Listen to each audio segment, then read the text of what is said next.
Pessoal, o presidente da República sancionou com vetos a lei que estende a desoneração sobre a folha de pagamento de 17 setores da economia e de municípios até o fim de 2024. Já quero chamar o André Anelli, que vai trazer as informações completas para a gente, para depois mais bastidores aqui e também a análise dos nossos comentaristas. Fala, Anelli, bem-vindo.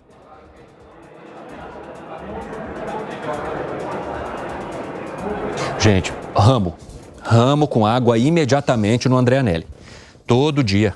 Vamos lá, vamos falar de desoneração da folha de pagamento. Gustavo Segré, explica para mim quais são os bastidores que você tem, já a gente conversa com a Anelli. Te conto como vai ficar para aquelas empresas que vão ter que, hoje, estão com a desoneração e vão ter que migrar para o novo modelo. Vai ser, em 2025, vão pagar as empresas 80% da alíquota sobre a receita bruta, a alíquota em média é 3%, e 25% sobre a folha de pagamentos. Em 2026, 60% sobre a alíquota sobre a receita bruta e 50% sobre a alíquota da folha. 2027, 40% sobre a alíquota da receita bruta, 75% sobre a alíquota sobre a folha e a partir de 2028, integralmente a folha. Na minha opinião, pelos cálculos que eu fiz de empresas que eu administro nesse modelo, a partir de 2026 não vale mais a pena. Não vale mais a pena? Não. Porque isso já não compensaria, ou seja, já não valeria a pena nem pelo próprio nome, né? Que é a compensação aí, ou compensar a folha de pagamento desses setores da economia e dessas empresas. Exatamente. Agora, como é que você avalia essa medida sendo e passando nesse momento? A Langani, já era esperado diante de toda a pressão, discussão que houve em torno desse tema? Olha, já era esperado, agora foi surpreendente acharem essa solução do reoneração escalonada, né? E aí, o que me chama a atenção, Evandro, é que começa em 2025. E por que 2025 e deixaram de fora o ano de 2024? Porque poderia ter um impacto eleitoral. A medida que reoneraria também aqueles municípios com menos de 156 mil habitantes. Então teria essa reoneração e é claro que teria um impacto político, em explorar isso politicamente. Por isso que deixam, evidentemente, há um cálculo político aí para 2025 em diante. Agora, algo que passou no Congresso Nacional, mas aí o governo utilizou a linha auxiliar, o Supremo Tribunal Federal, para forçar uma negociação com o Congresso Nacional. A gente vai trazer a repercussão, inclusive, dos políticos, porque o presidente do Senado comemorou, né, a aprovação e a sanção desse projeto neste momento. Mas antes de ouvir os nossos outros dois comentaristas, quero chamar o André Anelli, que já está preparado para falar conosco, trazer as informações e aí a gente tem mais repertório para analisar. Pode falar, Anelli, bem-vindo. Pois é, Evandro, muito boa tarde para você, boa tarde a todos. O presidente Lula acabou, então, como você disse agora há pouco, sancionando a desoneração da folha de pagamento para os 17 setores da economia que mais geram empregos no país e também para aqueles municípios de até 156 mil habitantes.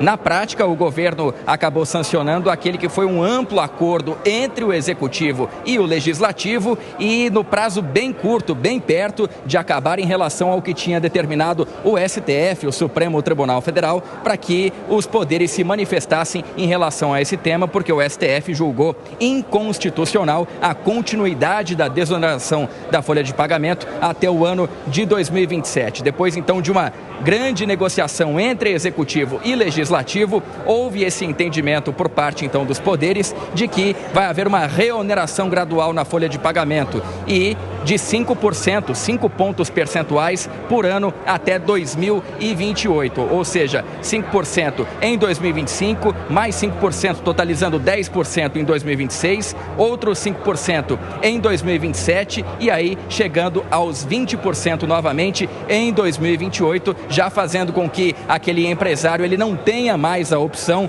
de acabar escolhendo em relação à contribuição sobre a receita bruta daquela empresa. Atualmente, então, como essa desoneração continua valendo para 2024 até o final do ano, o empresário ainda tem a possibilidade de escolher entre a contribuição em relação à folha de pagamento, deve ser de 20% em relação à folha de pagamento, e um percentual que varia entre 1% e 4,5% em relação à receita bruta que essa empresa possui. O Palácio do Planalto também acabou vetando alguns trechos, ao todo 4 trechos dessa medida de desoneração da folha de pagamento. O principal deles é em relação a uma das alternativas enquanto essa desoneração continua em vigor. A principal delas é em relação à recuperação do dinheiro esquecido em instituições financeiras.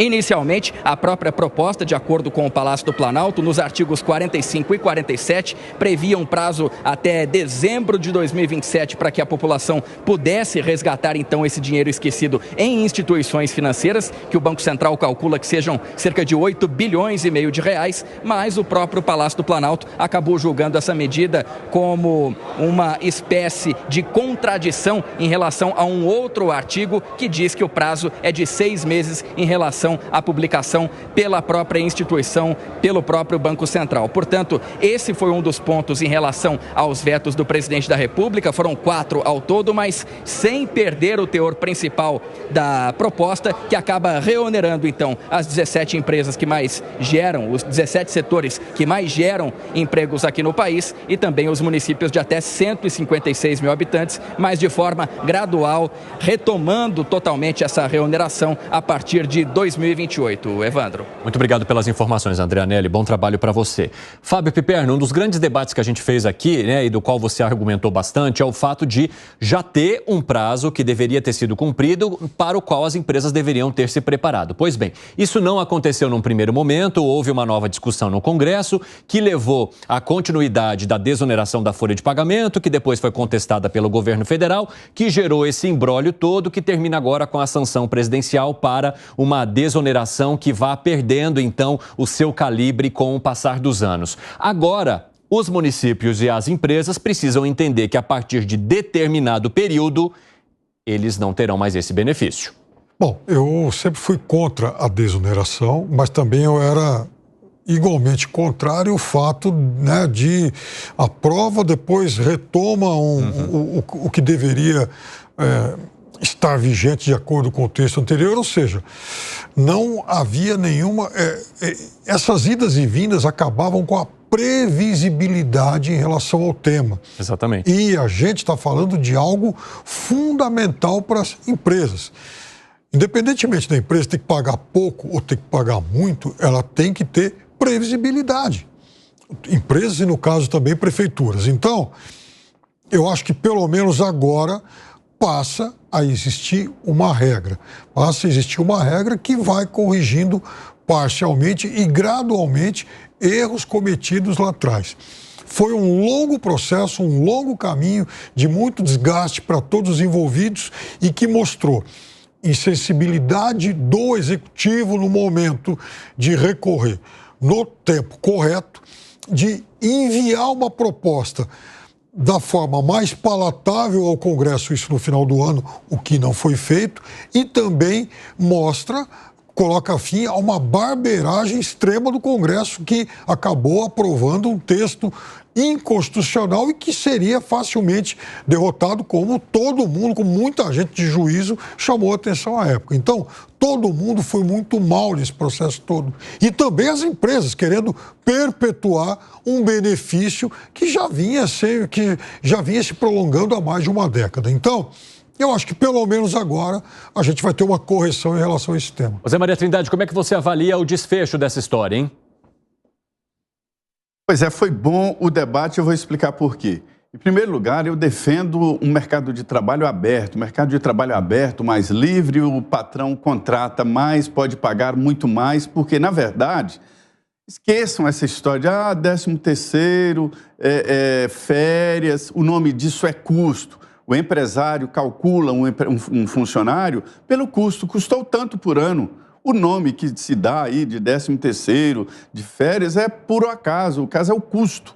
E entre esses custos está essa despesa, esse pagamento da folha de pagamento. Isso é um absurdo, cobrar tão caro assim. Para você ter uma ideia, o Ministério da Fazenda fala em arrecadação de 30 bilhões de reais. 30 bilhões de reais, né, nessa desoneração. E o governo não vai conseguir recuperar isso, mas dá esta estabilidade necessária que o Piperno falou. Este é um ponto, não se pode cobrar tanto imposto assim sobre a folha de pagamento, né? E, por outro lado, essa estabilidade é muito importante. A gente não estava sabendo nem como poderia pagar imposto no passado. Não é imposto, são taxas, né, da folha de pagamento. Mas por quê? Uma legislação poderia onerar lá atrás. É verdade. E aí já existem precedentes. E aí o empresário teria que cobrar imposto de lá de... Cobrar não, pagar, transferir imposto de lá de trás. Agora tem um horizonte, tem uma linha, o que já está certo. Essa longa estrada foi uma disputa política desnecessária. O governo agiu mal.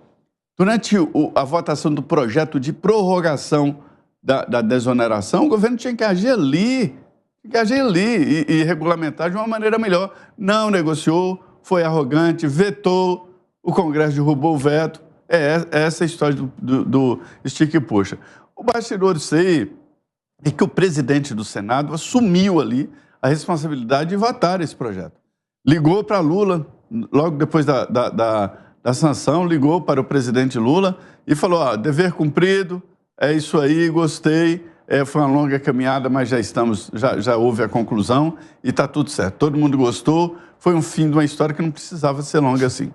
Inclusive, a gente tem uma manifestação do presidente do Senado, Rodrigo Pacheco, dizendo o seguinte: o consenso alcançado representa uma solução muito favorável para setores da economia e principalmente para os municípios brasileiros que passam a contar com uma medida muito relevante ao equilíbrio das contas públicas. Concorda, Gani? Não, claro que não. Não houve consenso. O que houve foi a utilização, a instrumentalização do Supremo Tribunal Federal nessa história. Colocar o Supremo ali na mesa para negociar. A partir do momento que o Supremo deu uma decisão até correta do ponto de vista constitucional, mas houve um cálculo político, porque o próprio governo aciona o Supremo Tribunal Federal pelas suas linhas auxiliares, aí fica muito mais fácil a negociação. Ou aceita-se os termos do jeito que eles são, ou vai ser a solução colocada pelo Supremo Tribunal Federal. Qual é a solução do Supremo Tribunal Federal? É a oneração imediata a partir de 2024. Bom, eu não tenho alternativa, então eu vou para a escalonada. Fala, Segré. Eu gostaria de fazer um apelo à conscientização tributária das empresas que nós teremos aqui no Brasil. Em relação à carga tributária pelo IVA, vai ser 27,97%, 28%, a mais alta do mundo. Vamos estar um ponto a mais que a Hungria, que é a mais alta que hoje temos. Mas 103,2% é o valor anualizado de qualquer empregado que a gente tem. 102,3%. Quer dizer que se uma empresa paga 10 mil reais, para dar um número redondo, porque 1.000 é menos que o salário mínimo, 10 mil reais, a pessoa vai receber, número 7 mil, e a empresa vai pagar 22 mil, 23 mil. Então, estamos falando de um valor muito elevado. E aí, agora, nós temos essa questão da desoneração. É que o governo teve uma criatividade fantástica. Pegar dinheiro esquecido dos bancos de brasileiros. Então, você agora tem que correr. Se não tem, em 30 dias, você não pegou o dinheiro que está escondido e que é teu, que estava guardado aí em alguma entidade bancária, o dinheiro, será puxado pelo Poder Executivo para melhorar a situação da desoneração. A pergunta é, quando nós teremos uma diminuição da despesa pública? Ninguém, não vai ter. Então, continua colocando o dedo naquele que produz, para pagar coisas que não produzem. Eu celebro muito que o congressista tenha encontrado uma solução. Eu gostaria de saber quantos deles empregam, quantos deles pagam encargos sociais, quantos deles pagam tributos, para nós sabermos se aquele que está representando o povo realmente entende o que o povo está passando. Você tem uma resposta para esse quando, Piper? Eu não tenho uma resposta para esse quando, mas o Segré tocou em hipóteses importantes, concordo com alguns e discordo de outros. Vejam, em relação, por exemplo, ao IVA, que vai ser, sem dúvida nenhuma, muito alto por tudo que a gente tem visto nessas últimas semanas. Mas essa questão do IVA alto também expressa a ganância de alguns setores que não querem pagar nada. Então, à medida em que há exceção para um, para outro, e vai se abrindo esse leque de exceções, é óbvio que a média vai subindo para quem de fato pague. Então, seria importante o Congresso, nesse momento, ser mais responsável e restritivo em relação a isso. Mas também não é o que a gente tem visto, porque esse Congresso, na verdade, ele é representante de muitos desses lobbies, dos lobbies das exceções. Arremate, Segré. Por que, Piperon? Por que alguém pode pagar menos tributo e tem que pagar mais em cargas sociais? Qual é o critério do governo, do STF e do Congresso? Por que tem setores que têm benefícios fiscais, mas outros setores que contratam têm que pagar mais oneração da folha de emprego? Por quê? Tem alguns setores que eles tinham desoneração e também benefícios fiscais. Eles estavam ganhando dos dois. Aliás, esses 17, se a gente for olhar realmente, né, com lupa ali, todo mundo tem algum tipo de benefício. E muitos deles já estão contemplados também com vários benefícios, até isenções na reforma tributária.